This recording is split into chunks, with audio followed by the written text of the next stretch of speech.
Nagsalita na si Senator Bato de la Rosa kaugnay sa pag-aresto kay dating Pangulong Rodrigo Duterte. Nilinaw din ng senador na hindi siya nagtatago.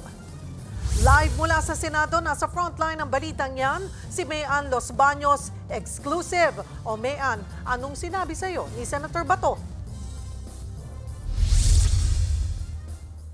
Magandang gabi sa iyo, Cheryl. Nakausap ko si Senator Bato de la Rosa bandang alas 5:30 ngayong hapon. Tinawagan ko siya at sumagot siya sa ating tawag. Una, nagpaliwanag siya sa atin. Bakit nga ba hindi siya makontak in the past days, specifically kahapon, cannot be reached yung kanyang phone? Sabi niya, hindi dahil nagtatago siya.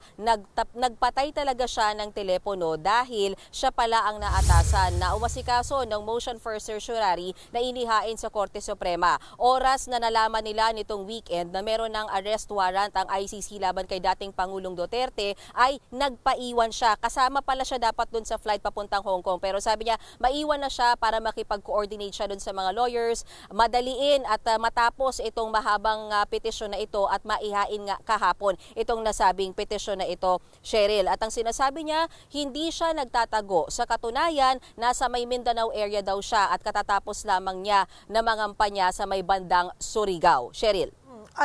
Nakauhanan mo ba ng reaksyon, Mayan, si Senator Bato sa naging desisyon ng Korte Suprema?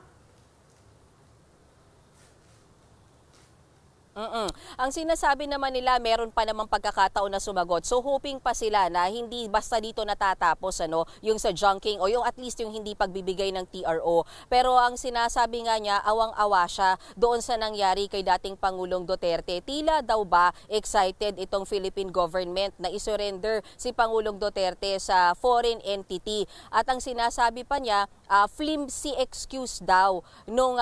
Flimsy excuse on the part of President Bongbong Marcos na sinabi nito na meron tayong responsibilidad na makipagtulungan sa Interpol. Sabi ni Senator Bato, kung tutuusin, pwede daw ni-reject yun ni Pangulong Bongbong Marcos para daw sana hindi napaaresto itong si Duterte. Kaya ang sinasabi niya, kung sakasakali, wala siyang impormasyon, Cheryl, kung meron na bang warrant of arrest para sa kanya. Akala nga raw nila nitong Sabado yung warrant ay para sa kay Duterte at para sa kanya. But mukhang lumalabas kay dating Pangulong Duterte lang. Pero kung sakali daw na lumabas yung warrant, handa raw siyang magpa-aresto at hindi nga raw siya nagtatago. Cheryl. Maraming salamat, Mayan Los Baños. May karagdagang detalye si Mayan Los Baños kaugnay sa panayam niya kay Senator Bato de la Rosa. May hiniling daw si Senator Bato de la Rosa kay Senate President Cheese Escudero. Ano raw yon?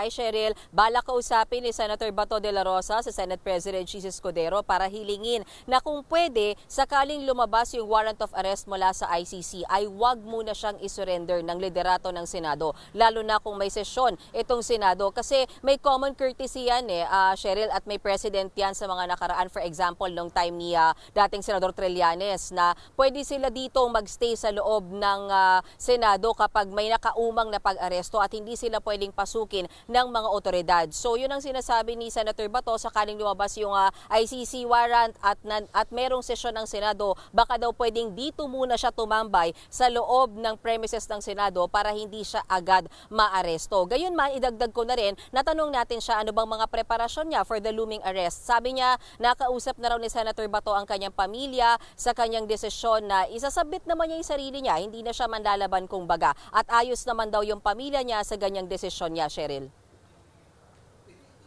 Maaari ba natin? So anong balak niya? Sabi mo nga, ay sinabi na sa'yo ni Senator Bato de la Rosa na haharapin niya itong arrest warrant, di ba? Siguro mayroon ba tayong bahagi ng iyong panayam sa kanya mismo?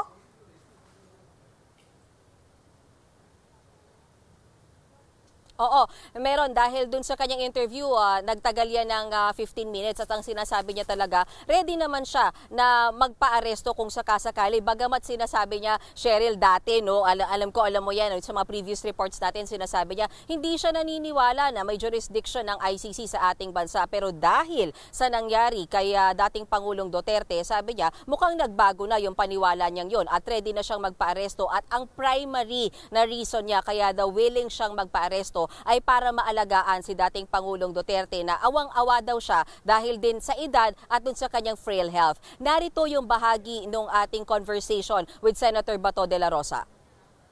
Any statement on dun sa arrest po ni Pangulong Duterte with his frail health, kanya pong katandaan? Naawa ko sa ating Pangulo. Sobra, this government is so oppressive.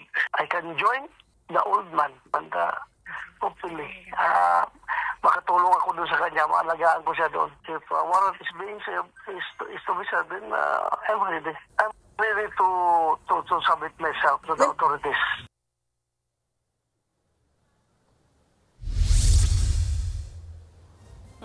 Cheryl, idagdag ko lang yung sinabi ni Senator Bato na vivid sa kanyang memory nga raw yung pangako sa kanya ni Pangulong Marcos na hindi dapat papasukin yung ICC at hindi dapat i-recognize. So ang kanyang sinasabi ay pakiramdam niya tinraidor siya dahil sa pagpayag na makapasok at maihain yung mga arrest warrant ng ICC dito sa mga sa mga dating opisyal ng gobyerno gaya ni dating Pangulong Duterte. Cheryl? Maraming salamat, Mayan Los Baños. Mga kapatid, Cheryl Cosim po, huwag maging huli at maging una sa lahat sa balitaan. Para sa tuloy-tuloy na talakayan sa Frontline, mag-follow at mag-subscribe sa social media pages ng News 5.